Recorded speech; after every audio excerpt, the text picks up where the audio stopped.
कर्पूरगौरं करुणावतारं संसारसारं भुजगेन्द्रहारं सदा वसन्तं विद्यारविन्दे भवं भवानी सहितं नमामि। मन्दारमाला कलितालकाये कपालमालाङ्कितसुन्दराय दिगम्बराय च दिगम्बराय नमः शिवाय च नमः शिवाय। कालिङ्गोटाङ्गणवन्दीतचरण डोळ्यान पाहिन रूप तुझे प्रेमे अलिंगिन आनंदी पूजिन भावे ओवाय नमणे मम।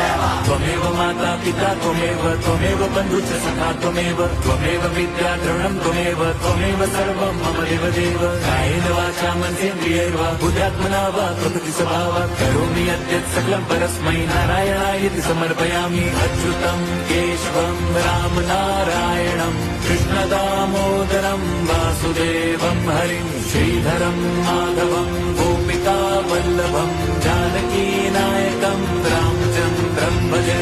हरे राम राम राम हरे हरे, हरे कृष्ण हरे